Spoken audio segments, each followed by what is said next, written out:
from Korea to Germany, from Alaska to Puerto Rico. All over the world, the United States Army is on the alert to defend our country, you, the American people, against aggression. This is The Big Picture, an official television report to the nation from the United States Army. Now, to show you part of the big picture, here is Captain Carl Zimmerman. Today, our Signal Corps cameramen take us around the world in a pictorial report on the activities of your Army. A story of helicopters over Berlin, training of the South Korean Army, French forces in action, testing of the armored vest by the Infantry and the Quartermaster Corps, a review of the 8th Army Honor Guard, and a report on the work of the WACs in Europe. First, we take you to Berlin, and this report from the Tempelhof Air Terminal. This is Lieutenant Frank Grubbs, your military correspondent here in the European Command, reporting to you on one of the many activities of our armed forces in this part of the world. Today's report comes to you from Tempelhof Air Base in the center of the city of Berlin, the scene of the very famous Berlin airlift. The story of the airlift has been told many times, but today we're going to tell you of a new and unusual activity here. Now, landing just behind me is one of the helicopters who regularly patrol the western sectors of Berlin. Its pilot is Captain Mel Schumacher. We're going to talk with Captain Schumacher to learn the story of helicopters over Berlin. How do you do, Captain Schumacher? How do you do? Sir, you're from what part of the States? Wyoming, Laramie, Wyoming. Laramie, Wyoming. We'd like to ask you a few questions about your unit and about its mission here, if you don't mind answering them. Oh, certainly, be glad to. What is the designation of your unit, Captain? This is the Army Aviation Section of the 6th Infantry Regiment. Well, then you're not an Air Force unit based here, but an Army unit. Definitely, we are an Army unit, but based on Tempelhof Air Base. Captain, we know that infantry regiments have L-type, liaison-type planes. In this case, the 6th Infantry Regiment has helicopters. Will you tell us why? There are two reasons. One, the peculiar characteristics of the area that we have to cover here in Berlin. There are 3 Allied sectors and approximately 3 million people congested, packed within these sectors. 2, the maneuverability of this aircraft allows us to hover, land, take off from small areas. Also, to land in streets if it's necessary. It's an ideal ship for this type of work. Could you tell us something about the history, the background of your unit? Well, due to the mission we have to perform here, it was felt that an aircraft of this type would be, could be well adapted, and the authorization was granted, and this section was activated in May 1951. Since that date, we have been in continuous operation here. A routine mission for these helicopter pilots may consist of patrolling the borders of the West Sector. The remains of the once proud Brandenburg Gate can be seen just over the border in the Soviet zone. The new marble structure is a memorial in honor of the Russian soldiers killed in the Second World War.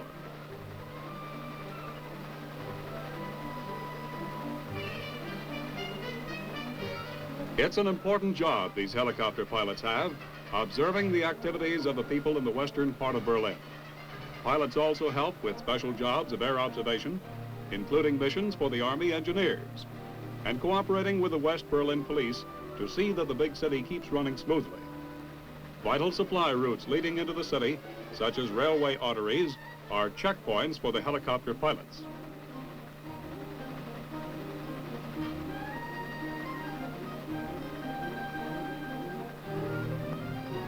Power plants, too, are important to the city's well-being. as are the canals which play their part in the city's traffic flow.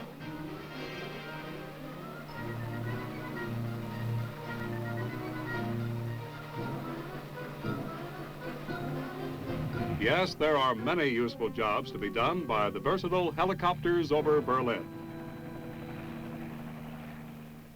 We'll return to Europe later, but now a report on our Korean Military Assistance Group. We learn how our officers and men are helping in the training of the South Korean Army. That the U in UN means united is an everyday fact in the 10th Corps sector of Korea. Here, seeking a mutual goal, victory over the communists, American and South Korean Army officers work side by side. The Americans are called the KMAG, for Korean Military Advisory Group. KMAG officers advise ROK, Republic of Korea officers, on the organization, training, and operation of a modern army. KMAG and ROK officers coordinate in almost every Army activity. Because of the mountainous Korean terrain, there's plenty of work to be done by the ROK engineers, assisted by the KMAG advisor, building roads, bridges, and airfields. Another continuous job is the problem of logistics, which means getting what you need, where you need it, on time. Here again, the KMAG advisor and the ROK officer work together in close harmony. Some frontline Republic of Korea troops are supplied by this water route, which terminates in a tramway at the top of a mountain. In the ROK Division headquarters, a KMAG officer assists and advises the South Korean commanding general in establishing policy and arriving at basic decisions. A diplomat and a soldier, the senior advisor must gain the confidence of the general and help him fit the ROK division into the UN team. The ROK general, young, aggressive, and able, is typical of the new leadership in the South Korean Army. An interruption by the ROK G3 officer, who has an urgent message for the general. A heavily fortified enemy bunker is harassing the frontline troops and must be knocked out. The word goes out quickly. Artillery is ordered to destroy the enemy position. Meanwhile, the division KMAG operations advisor alerts the artillery advisor, and along the lines go the messages that set in motion the effective KMAG and ROK teamwork. As the KMAG artillery advisor looks on, the ROK battery executive officer gives the firing orders.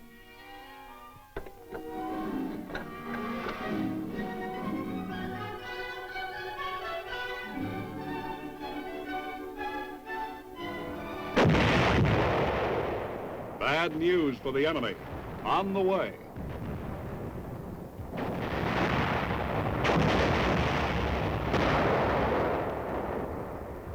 Mission accomplished, bunker destroyed. With each passing day, the KMAG officers and men in the 10th Corps sector, working with and among the South Koreans, are accomplishing the greater mission of welding together what was once just a small internal security force into an effective, fully armed Republic of Korea Army. Today, this ROK Army, guided by the Korean Military Advisory Group, is helping the United Nations to defend the principles of freedom. In another part of Korea, along the 2nd Division front, our cameras are set up now to show you a French battalion in action.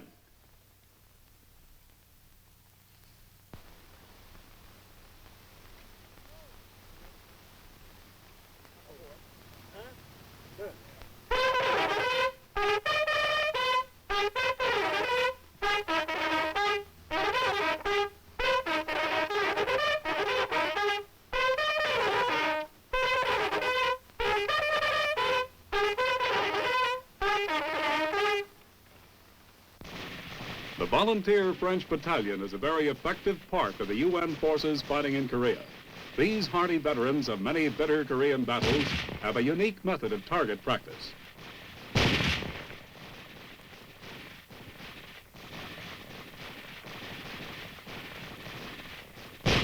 The purpose of the training is to instill confidence in the soldier for his weapon and for the efficiency of his comrades in arms.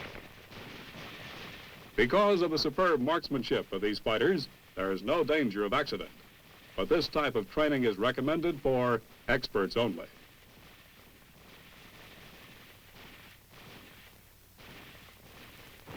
Assaulting a hill or enemy position is another specialty of the unit. A murderous concentration of fire at short range, such as this, inflicts heavy punishment to enemy forces.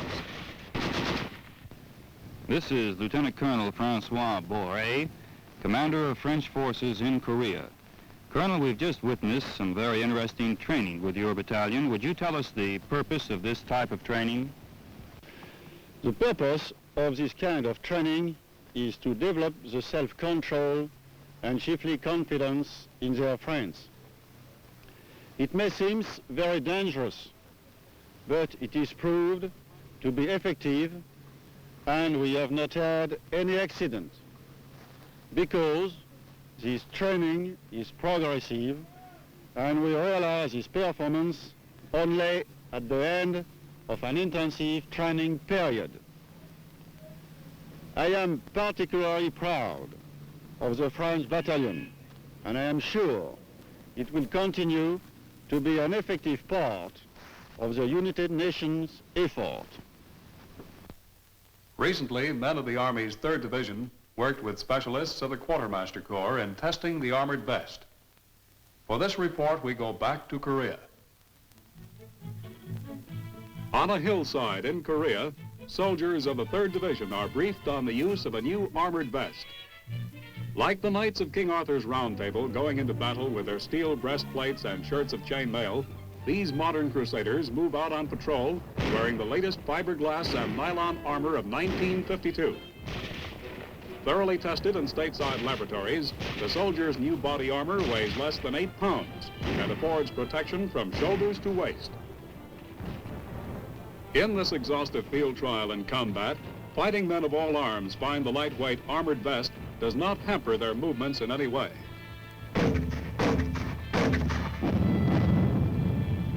While the armor is definitely not a so-called bulletproof vest, it will stop low-velocity small arms fire and, most important, fragmentation bursts which cause more than 70% of all combat casualties.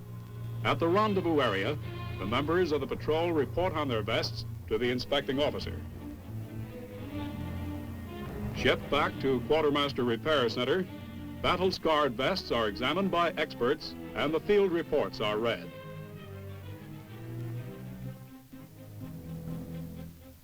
The amazing protection afforded by this new body armor comes from overlapping plates of plastic laminated fiberglass and a special weave of multi-layered nylon fabric. A surgical scalpel probes deeply into the vest, hunting fragments. And there it is. Though small, this fragment could have caused a serious wound. After inspection and removal of all fragments, the vest is ready to be repaired. Like making a cold patch on the tube of an automobile tire, the repairman first applies a generous amount of rosin glue to the affected area. The special patch follows, and after pressing it firmly in place and wiping away excess glue, the job is done. Fully repaired, the vest returns to the battlefront and worn by a combat infantryman is ready to stop enemy shell fragments and save another man's life. Back at 8th Army headquarters, there's a platoon of men called the Honor Guard. They've all seen combat in Korea, and now they're on guard duty back at Army headquarters in Seoul. They're proud of their precision drill. They're anxious to show it to you. We take you now to Seoul, Korea, and here is the commander of the platoon, interviewed by one of our big picture reporters, Lieutenant Carl Flint.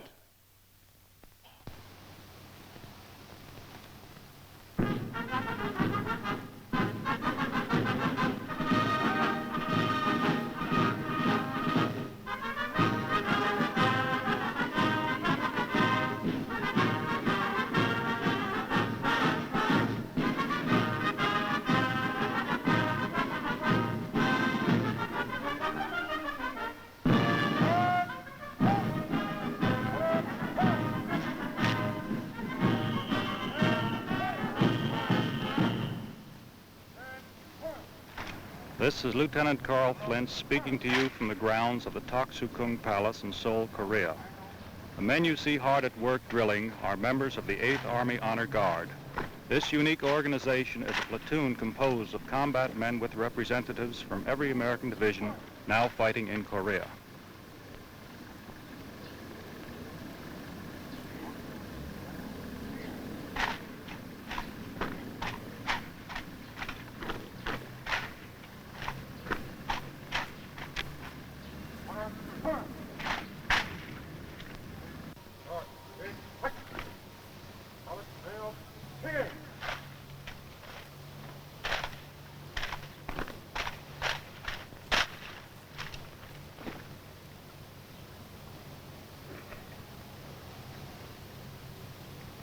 To tell us more about the Honor Guard and their mission, let me introduce Lieutenant Robert W. Headland of Los Angeles, California, commanding officer of the 8th Army Honor Guard.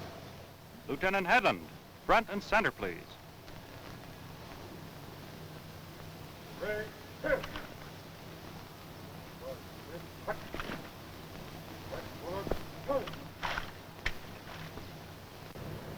Bob, when was the Honor Guard activated? The Honor Guard was activated in March of 1951 of a representative group from all the combat divisions in Korea. I see. Now, besides performing for visiting dignitaries and officials, the Honor Guard does have a specific military mission, doesn't it? Yes, sir. The Honor Guard has a security mission, part of which is providing guards for the Army Commander. They do this by having posts at the Army Commander's CP door, at his quarters, and at his office door. I see. Do you have much of a turnover problem? How do you select new men for the Honor Guard? Turnover is a bit of a problem inasmuch as the men have already been in combat divisions before they come back to the Guard. We compensate for this by having approximately 20 to 30 men come down each month after being interviewed by divisions. They're then interviewed by the Honor Guard, and about 10 to 15 are kept to compensate for the men we lose. I see. Well, Bob, would you put the band and Honor Guard through a dress rehearsal of the silent drill? I'm sure the people back home will be impressed just as much as I was when I first saw your Honor Guard performing. Yes, sir, it would be a pleasure.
Here, gathered together to form an honor guard of snap and precision, are veterans of all the divisions fighting the war in Korea.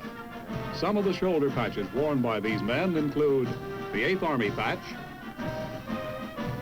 45th Division, 2nd Infantry, and 25th Division, 1st Cavalry, and 7th Division patch. These are men who have known the horrors of war, but who also know the pride of serving with the best team in the world, the United States Army.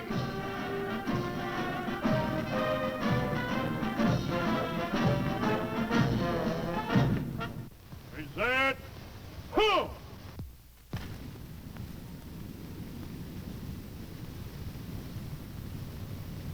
Hold up. Huh! Right shoulder. Huh!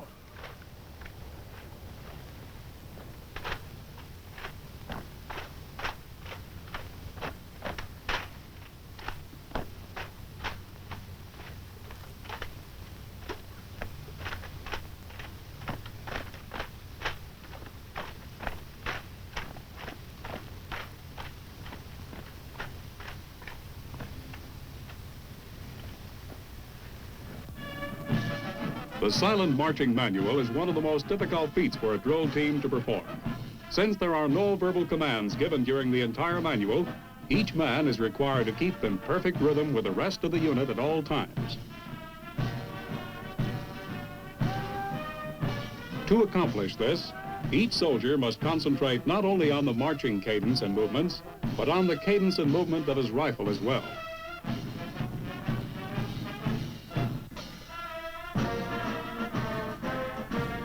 Hours of training are necessary to perfect the marching routine, but there are few rivals of this 8th Army Honor Guard.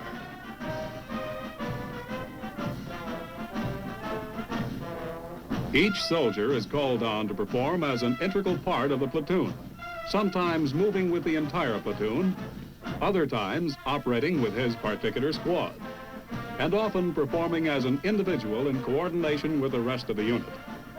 Their exacting synchronization of rhythm and movement are a constant source of pride to troops in the Far East Command.